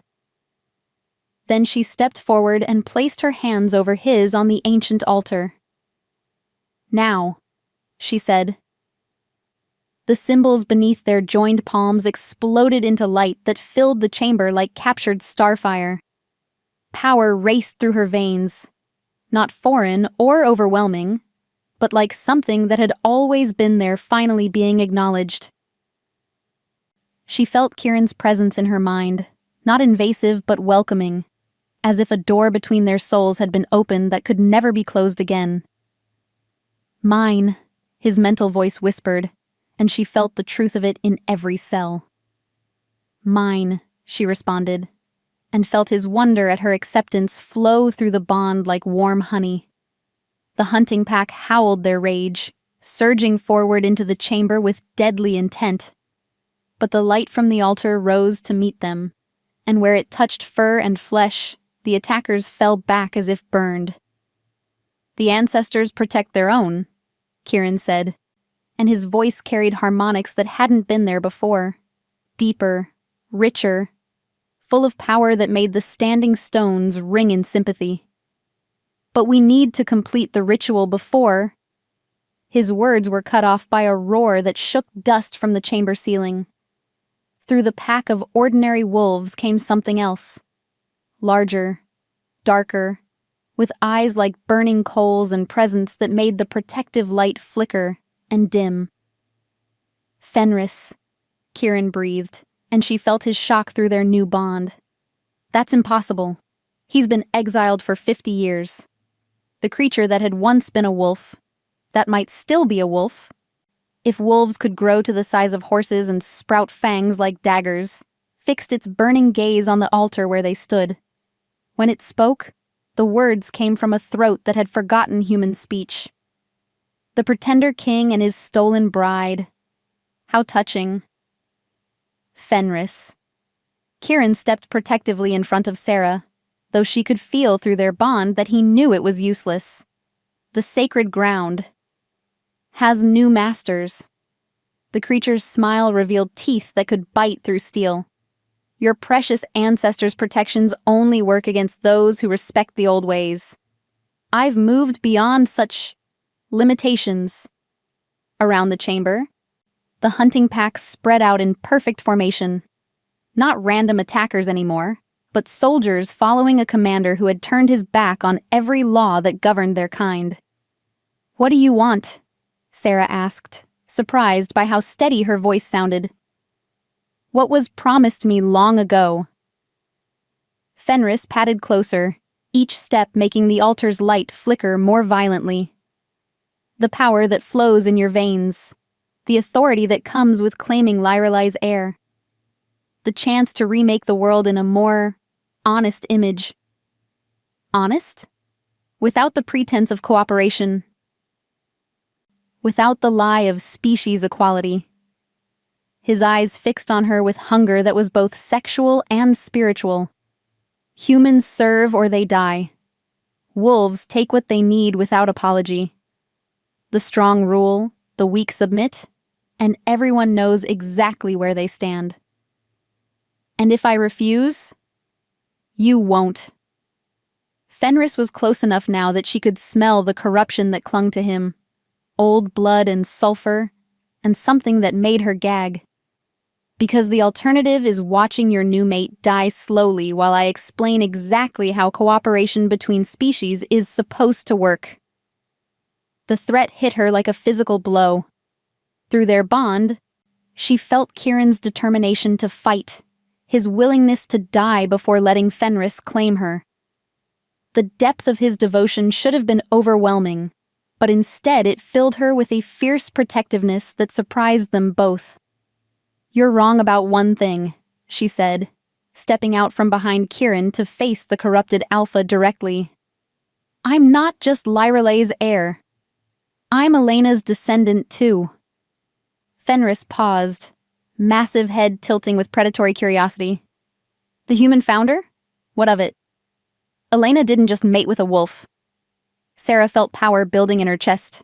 Not Kieran's wild energy, but something cooler, more focused. She was a sorceress. The Covenant's magic didn't start with their fear of supernatural creatures. It started with their first leader's ability to command them. The light from the altar suddenly intensified, but now it carried threads of silver that hadn't been there before. Where those threads touched the hunting pack, wolves whimpered and backed away, their supernatural confidence wavering. "Impossible!" Fenris snarled, but she could see uncertainty flickering in those burning eyes. "Human magic died out centuries ago." "Human magic went dormant," Sarah corrected, feeling the truth of it flow through her bones. Waiting for someone with the right bloodline to wake it up. She pressed her hands to the altar again, this time without Kieran's guidance. The ancient stone responded instantly, symbols flaring so brightly that several of the pack members cried out and shielded their eyes. But more than light poured from the carved surface. Knowledge flooded through her, generations of accumulated wisdom from the sorceresses who had walked before her. Elena Blackwood hadn't just been the Covenant's founder. She'd been the last of a line of human mages whose power had once rivaled the supernatural creatures they'd eventually allied with. That power had been passed down through bloodlines, dormant but waiting, until it could be awakened by someone who stood at the crossroads between human and wolf. "The binding ritual," she said, understanding flooding through her with crystalline clarity. It wasn't just about creating mates. It was about combining bloodlines, merging human magic with lupine power to create something stronger than either could be alone. Kieran's eyes widened as he felt her realization through their bond. "Sarah, what are you—" "Completing what our ancestors started." She turned to face him, seeing her own power reflected in his golden gaze. "Trust me?" He didn't hesitate. "Always." Sarah placed her hands on his chest, feeling his heart hammering beneath her palms. Around them, the hunting pack snarled and paced, held back by the altar's protective light, but clearly preparing for another assault. Fenris watched with growing rage, understanding that his carefully planned coup was slipping away. "I pledge myself to Kieran Nightfall," she said, and her voice carried through the chamber with authority that made the standing stones ring. "Alpha of the Northern Pack, guardian of the sacred places, keeper of the ancient ways, I offer my magic, my loyalty, my love, freely given and freely accepted." Power exploded through the chamber, not the wild, chaotic energy she'd expected, but something controlled and purposeful that flowed between her and Kieran like liquid starlight. She felt his wolf surge in response, not fighting her human nature, but embracing it, drawing strength from the very differences that made their bond unique. "I pledge myself to Sarah Blackwood," Kieran responded, his voice harmonizing with hers in frequencies that made the air itself sing. "Last daughter of Elena's line, bridge between worlds, keeper of the ancient magic. I offer my strength, my protection, my heart, freely given and freely accepted." The bond that snapped into place between them was nothing like the gradual connection she'd felt building over the past days. This was instantaneous and absolute, a melding of souls that left no room for doubt or hesitation. She was suddenly aware of his thoughts as if they were her own, could feel his emotions as clearly as her own heartbeat. And with that connection came power beyond anything she'd imagined. "Show them," Kieran's mental voice whispered, and she felt his wolf's eager anticipation. "Show them what we are together." Sarah raised her hands, and silver light poured from her fingertips, not the harsh glare of electricity, but something organic and alive that moved like water given luminescence. Where it touched the chamber walls, new symbols appeared, more complex than the ancient carvings, speaking of harmonies that hadn't existed when the shrine was built. "This is what you fear," she said, her voice carrying to every corner of the vast space. Not human dominance or lupine savagery, but cooperation. The knowledge that working together, we're stronger than either species alone. Fenris roared his rage, the sound echoing off stone walls like thunder. "Lies. Pretty words to disguise weakness. Then test it." The challenge came from Kieran, but Sarah felt her own will behind the words. They moved together now, thoughts and intentions aligned in ways that multiplied their individual strengths. "Face us as we truly are, mated, bonded, united. See how weakness measures against the power of the ancient pact renewed." For a moment, Fenris hesitated. He was ancient, powerful, corrupted by decades of feeding on darkness and rage. But he was also alone, cut off from pack bonds by his own choices, sustained only by the fear he inspired in others. Against him stood two beings who had just become something entirely new: human magic wed to lupine strength, individual power amplified by absolute trust and love that ran soul deep. The battle that followed was brief and decisive. Fenris lunged first, massive jaws opening wide enough to tear a human in half. But Sarah's magic wrapped around him like silver chains, while Kieran's wolf-born speed carried them both out of harm's way. They moved in perfect synchronization, her spells creating openings that his claws exploited, his strength providing anchor points for magic that would have consumed a purely human practitioner. The hunting pack tried to intervene, but the chamber itself had become their ally. Ancient protections, supercharged by the completion of the mating ritual, turned stone walls into barriers and harmless pools into traps that caught unwary paws and held them fast. When it was over, Fenris lay motionless at the altar's base, his corruption burned away by silver fire that had left him merely wolf again, large and dangerous still, but no longer the twisted abomination that had threatened to tear apart centuries of careful balance. "The exile stands," Kieran said formally, though his voice carried new harmonics that spoke of power shared rather than wielded alone. "Return to your territories. Remember what you've seen here. The old ways endure, but they've grown stronger." One by one, the surviving pack members slunk from the chamber, carrying with them the knowledge that the world had changed in ways they didn't fully understand but couldn't ignore. When they were alone again, Sarah sank against the altar, exhaustion hitting her like a physical weight. The magic was still there, humming beneath her skin like a second heartbeat, but using it had cost her more than she'd expected. "Are you all right?" Kieran's hands framed her face, golden eyes dark with concern. "Better than all right." She leaned into his touch, marveling at how complete she felt with their bond singing between them. "I'm exactly where I'm supposed to be. With me. With you. With this. With a future that's going to be complicated and dangerous, and absolutely nothing like what I planned." She smiled, feeling his answering joy through their connection. "I can't wait." When he kissed her, power flowed between them again, not the explosive force of battle magic, but something gentler and infinitely more precious.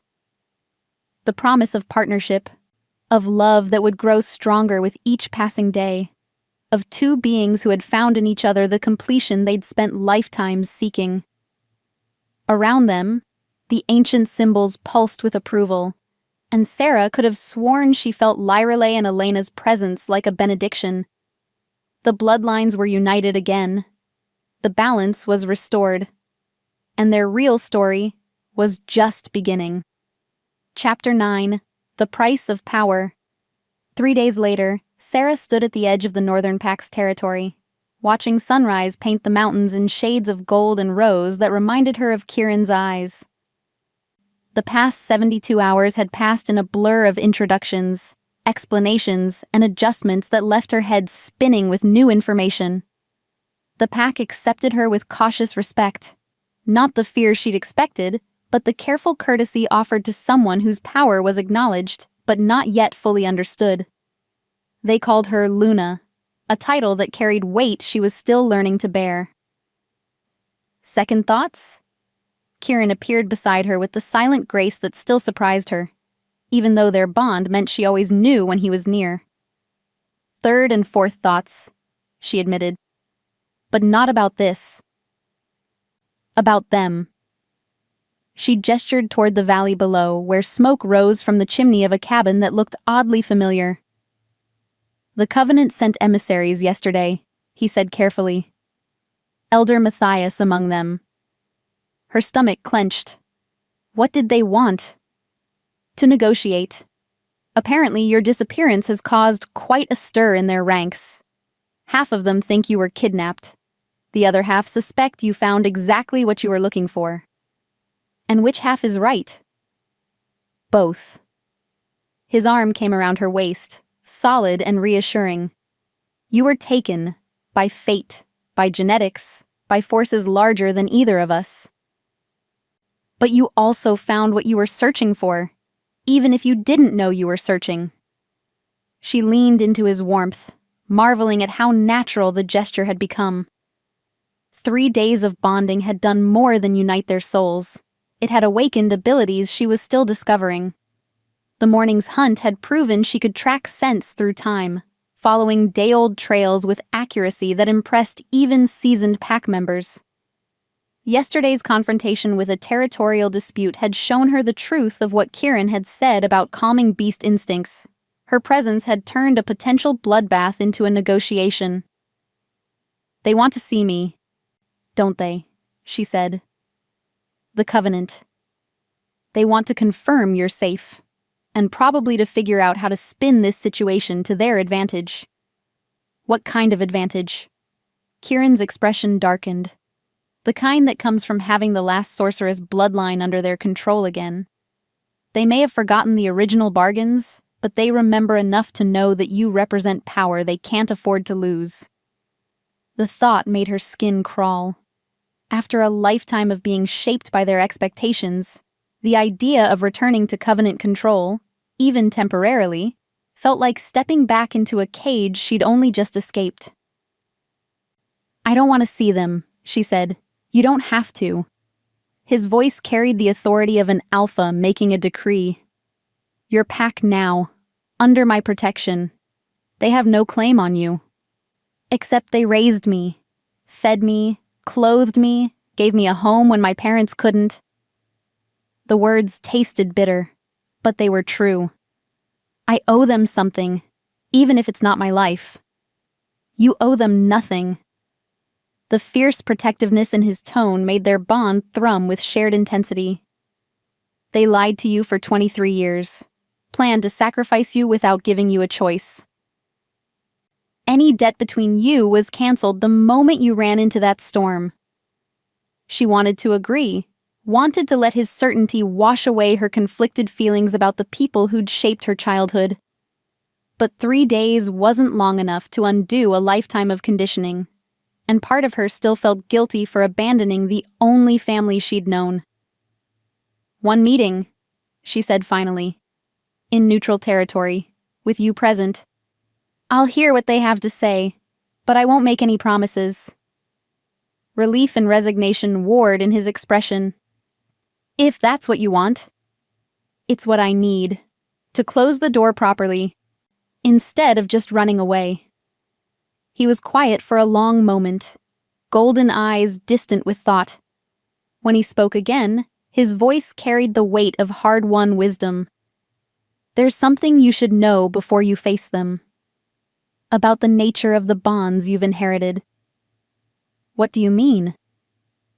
The mating bond between us is permanent, yes, but it's only one part of what you've become.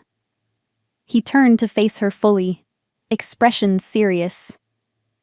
You're Luna of the Northern Pack now, which means you're connected to every member through ties that run almost as deep. You can sense their locations, their emotional states, their needs and fears. As if summoned by his words, awareness bloomed in the back of her mind.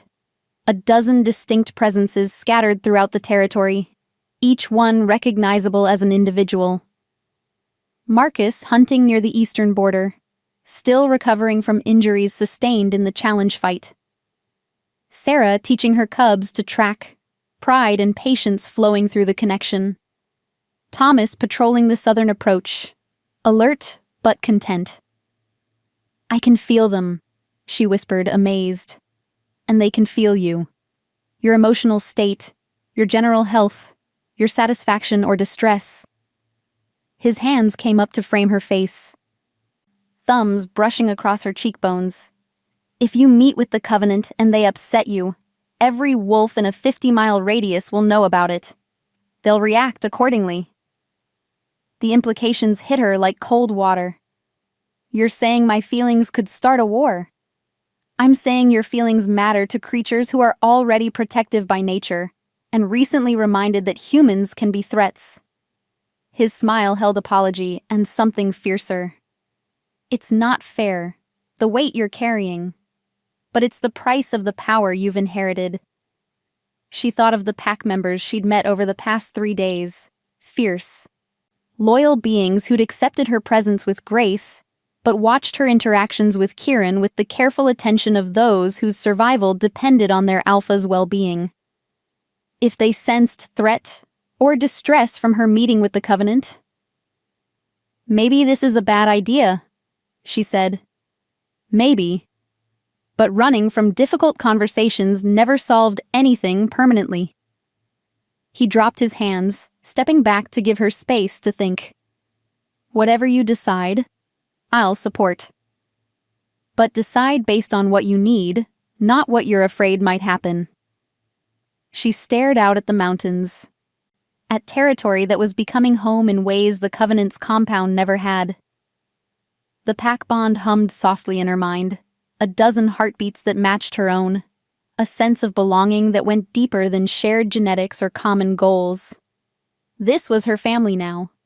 These wild, dangerous, fiercely protective beings who had welcomed her, not because of her bloodline, but because their alpha loved her, and she loved him in return. "Set up the meeting," she said finally. "But not just with Elder Matthias. I want to see all the survivors from my generation. The ones who are left, who grew up in that place and believed those lies." Surprise flickered in his expression. "All of them? If I'm going to close this door, I want to do it properly. Let them see what I've become, what I've chosen. Let them understand that there are other paths than the one the Covenant laid out." She turned to meet his eyes, feeling her own power rise in response to his pride and love. Let them know they have choices too. His smile was brilliant with approval and something deeper. The recognition of a leader in the making, someone who thought in terms of consequences and communities rather than just personal desires. "As my Luna commands," he said formally, but his eyes sparkled with warmth that was purely personal. "Don't you start with that formal nonsense," she warned, though she couldn't keep the smile from her voice. "I'm still figuring out how to be a person, let alone a Luna." "You're doing better than you think." He pulled her close, lips brushing her temple in a gesture that sent contentment flowing through their bond. "But then, you always were stronger than they told you." As if to prove his point, the pack bond pulsed with agreement. A dozen voices affirming what he'd said, accepting her authority not because it had been imposed, but because she'd earned it through her choices. 3 days ago, she'd been a sacrifice fleeing into a winter storm. Now she was Luna of the Northern Pack, bonded mate to an alpha, keeper of bloodlines that bridged species and magic that could reshape the world. The transformation should have been overwhelming. Instead, watching sunrise paint the mountains while her mate's presence anchored her, and her pack's acceptance strengthened her, Sarah felt like she was finally becoming who she'd always been meant to be. The meeting with the Covenant would come soon enough, but for now, she was exactly where she belonged, home at last, with a family that had chosen her as completely as she'd chosen them. The future stretched ahead, uncertain but bright with possibility. She couldn't wait to see what came next. Chapter 10: Bridges and Boundaries. The meeting took place in the ruins of an old church that straddled the boundary between Covenant lands and Pack territory, neutral ground that belonged to neither side, and therefore, paradoxically, to both. Sarah arrived flanked by Kieran and 3 senior Pack members, their presence a reminder that she no longer stood alone against the weight of institutional authority. Elder Matthias looked older than she remembered, his weathered face bearing new lines that spoke of sleepless nights and difficult decisions. Behind him stood 6 other Covenant members, some she recognized from her childhood, others who must have risen in the ranks since her departure. "Sarah." His voice carried the same gentle authority that had shaped her early years, and she felt an unwelcome tug of nostalgia for simpler times when his approval had meant safety. "You look... well." "I am well." She kept her voice level, neither hostile nor welcoming. "Though I understand that comes as a surprise. We feared the worst when you disappeared." Martha Clearwater stepped forward, the woman who had taught Sarah to read, who had bandaged scraped knees and soothed childhood nightmares. "The storm was so fierce, and you had no survival training." "I survived just fine." Sarah let her gaze sweep over the assembled group, noting the way they avoided looking directly at Kieran or the other pack members. "Though not in the way you expected." "So we see." Elder Matthias's eyes fixed on the silver collar she wore, not a symbol of ownership but a pack torque, marking her as Luna. "You've made... alliances. I've found family." The correction came out sharper than intended, and she felt the pack bond pulse with protective anger. Around her, the wolves tensed imperceptibly, reading threat in the elder's tone. Kieran's hand found hers, fingers intertwining in a gesture that was both comfort and warning. "Easy," his mental voice whispered. "Remember why we're here." She took a breath, letting his calm flow through their bond. "I didn't come here to argue about my choices. I came to give you information you need to hear."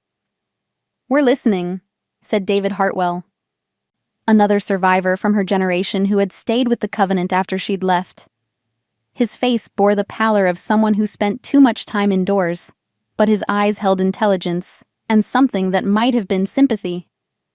"The bargains you've been honoring. They're based on incomplete information." Sarah stepped forward, feeling silver light begin to gather around her fingertips. "You've forgotten what the Covenant was originally founded to do. Protect humanity from supernatural threats," Elder Matthias said automatically. "Work with supernatural beings to ensure mutual survival," she corrected. "The threats you've been guarding against, they're not threats at all. They're potential allies who have been waiting 3 centuries for their human partners to remember the original agreement." She let power flow through her voice, not enough to compel but sufficient to ensure her words carried weight. Around the ruined church, morning light caught and reflected off surfaces that hadn't gleamed in decades, and she saw several Covenant members' eyes widen with recognition. "Magic," Martha breathed. "Real magic. But that's impossible." "Elena Blackwood was a sorceress," Sarah continued. "The most powerful of her generation, capable of bridging species through will and wisdom. She didn't make a devil's bargain with the wolves, she fell in love with one, and together they created something stronger than either bloodline alone." "Lies." But Elder Matthias's voice lacked conviction, and she saw uncertainty flickering in his eyes. "The records clearly state..." "The records were edited by people who feared what they couldn't understand." She raised her hand, letting silver light dance across her palm in patterns that made the air itself sing. "I am living proof of what Elena intended. Human magic wed to Lupine's strength, creating bridges where there were once only walls." David stepped closer, scholarly curiosity overcoming caution. "Show us. If what you're saying is true, show us the original bargain." Sarah glanced at Kieran, who nodded encouragement. Together, they approached the church's ruined altar, a slab of stone that had once hosted prayers to a god who demanded sacrifice and submission. She placed her hands on its surface, feeling the accumulated weight of centuries of worship and fear. "Help me," she asked the presence she'd felt stirring in the sacred chamber. "Help them understand." Power flowed through her. Not her own this time, but something older and infinitely more patient. The air above the altar shimmered, and images began to form. Not the dramatic visions she'd seen in the mountain pools, but something quieter, more intimate. Elena Blackwood as she truly was. Not the stern founder of legend, but a young woman with laughing eyes and magic that sparkled around her like captured starlight. Lyra lay at her side, magnificent in both human and wolf form, the two of them working together to heal wounds that went deeper than flesh. They were partners, Martha whispered, and Sarah heard wonder replacing fear in her voice. True partners. The images shifted, showing the early days of cooperation, humans and wolves building settlements together, raising children who carried the best traits of both species, creating a golden age that had lasted nearly a century. What happened? David asked, though his tone suggested he suspected the answer. Fear, Sarah said simply. As the generations passed, both sides began to forget why the alliance mattered. Humans worried that too much contact with supernatural beings would corrupt them. Wolves feared that civilization would rob them of their essential nature. So they separated, Elder Matthias said quietly. Gradually. Cooperation became treaty, partnership became tribute, alliance became appeasement. The images faded, leaving only morning sunlight on cracked stone. By the time the covenant took its current form, the original vision had been perverted into something Elena would never have recognized. Silence stretched through the ruined church, broken only by wind through broken windows, and the distant call of birds that had no stake in human supernatural politics. Sarah watched the covenant members absorb what she'd shown them, seeing centuries of assumptions crumble in the face of undeniable truth. If this is real, Elder Matthias said finally, if we've been wrong about everything, what happens now? That depends. Sarah felt the pack bond pulse with anticipation, her chosen family waiting to see how she would handle this moment of potential transformation. Are you willing to remember what the covenant was supposed to be? To honor Elena's vision instead of the fear-based perversion it became? You're asking us to change everything, Martha said. Centuries of tradition, of carefully maintained barriers. I'm asking you to choose. The words came out with quiet authority that surprised them all. The same choice Elena made when she decided to trust a creature she'd been taught to fear.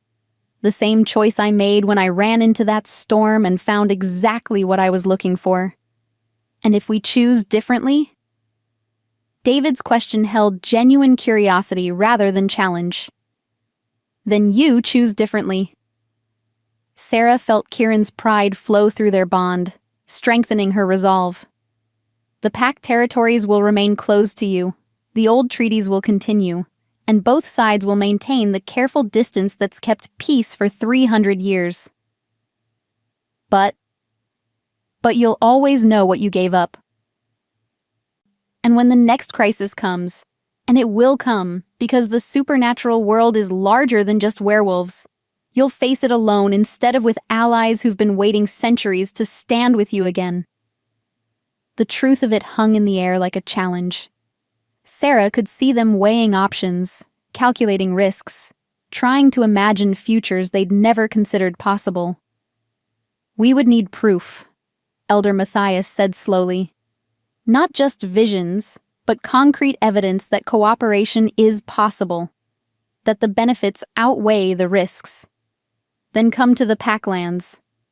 The invitation surprised them all, including herself. Not as enemies or investigators, but as guests. See how we live, how human magic and lupine strength can complement rather than conflict. Judge for yourselves whether Elena's vision is worth reviving. Kieran's mental voice carried warmth and approval. Perfectly handled. Give them a way to save face while moving toward the future. Is that what I did? That's exactly what you did, Luna. Elder Matthias exchanged glances with his companions, silent communication passing between them with the ease of long association. When he turned back to Sarah, his expression held cautious hope. A delegation, he said carefully. A small group. For a limited time. To observe and discuss possibilities. A delegation, she agreed. with full guest protection and the understanding that you're there to learn, not to judge or condemn. And if what we learn convinces us that change is necessary? Sarah smiled, feeling silver light gather around her like a promise. Then we rebuild the bridge our ancestors created. Together, the way it was always meant to be.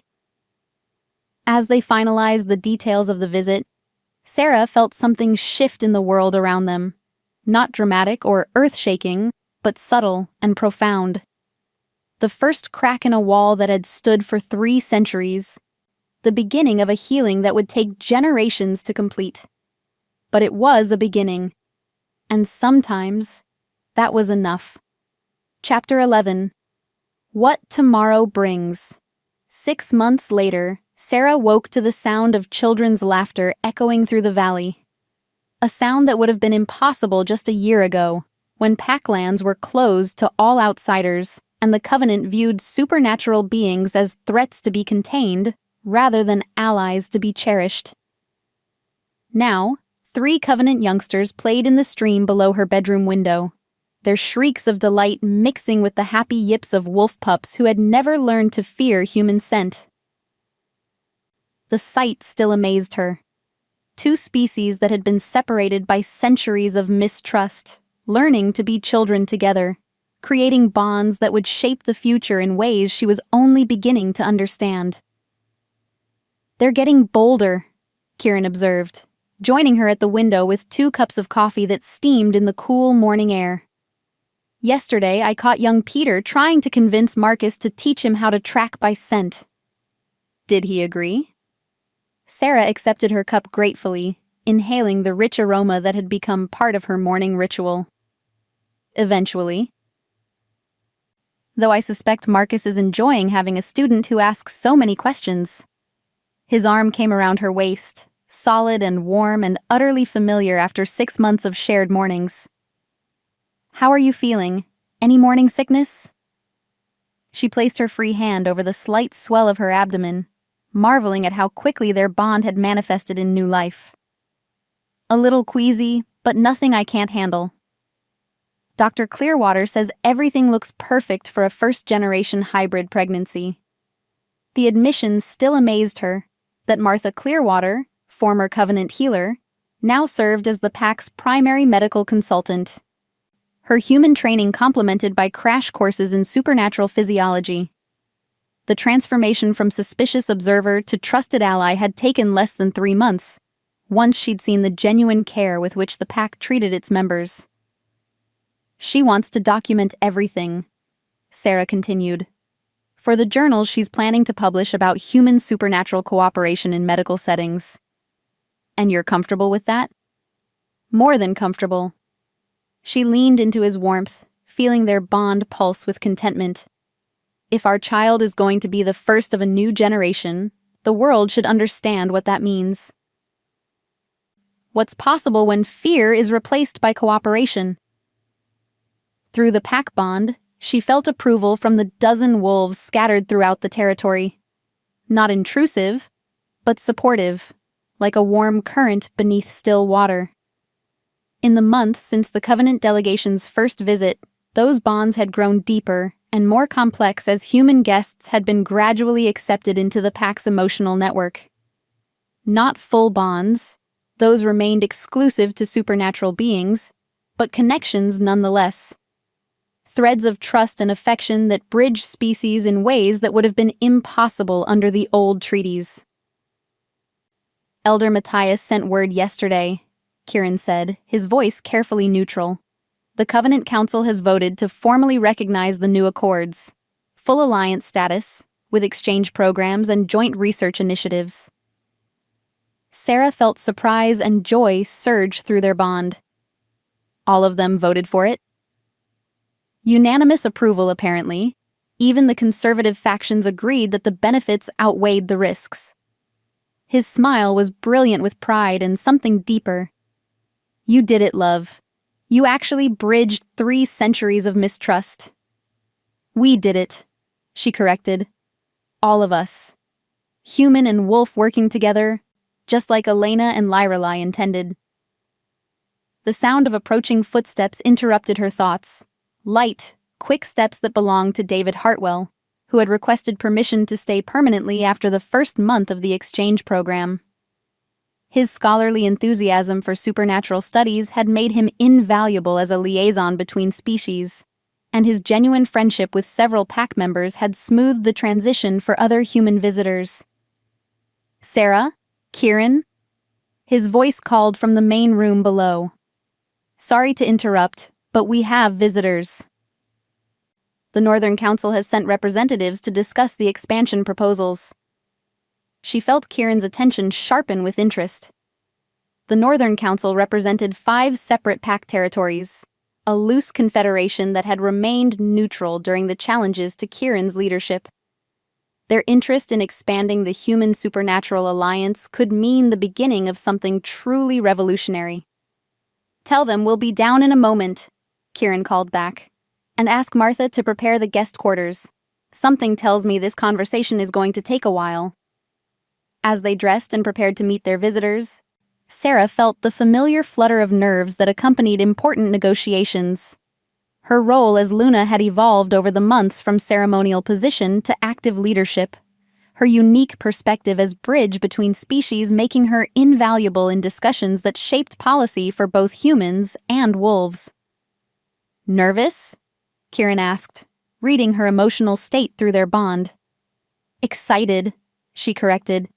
6 months ago, a meeting like this would have been impossible. Now it's just Tuesday morning diplomacy.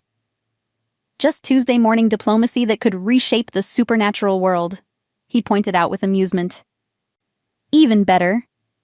She paused at their bedroom door, suddenly struck by the magnitude of how much had changed. "Kieran?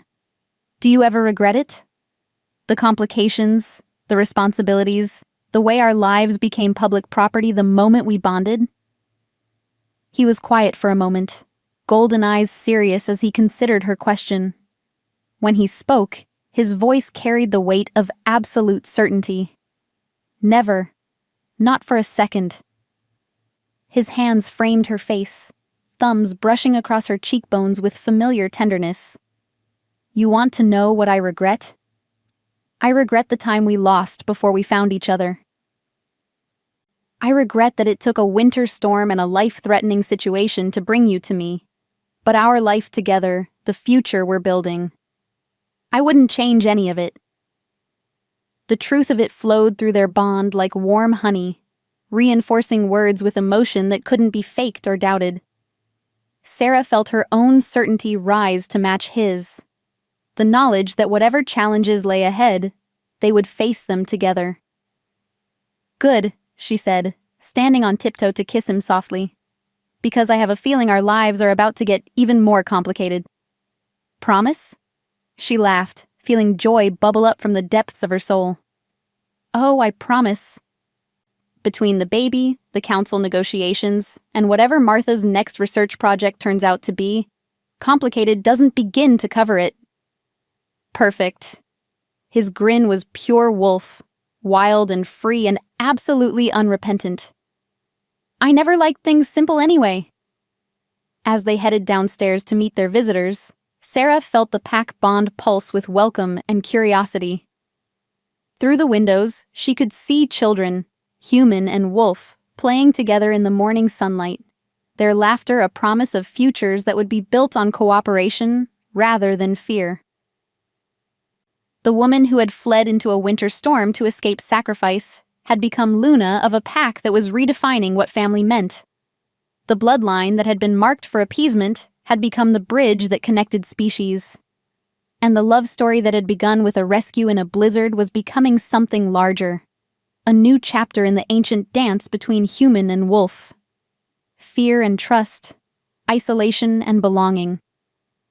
Looking at Kieran as he greeted their visitors with the easy authority of an alpha who ruled through respect rather than intimidation, Sarah felt a familiar flutter in her chest that had nothing to do with pregnancy hormones. This was what love looked like when it grew into partnership, when passion deepened into commitment, when two beings chose to build something together that was stronger than either could create alone. This was home. This was family. This was the future she'd run toward without knowing what she sought. And it was only the beginning. Outside, children laughed and played while their parents, human and wolf, covenant-born and pack-raised, planned a world where such sounds were not just possible, but inevitable. The bridge between species was finally complete, and on it, new stories were being born with every passing day.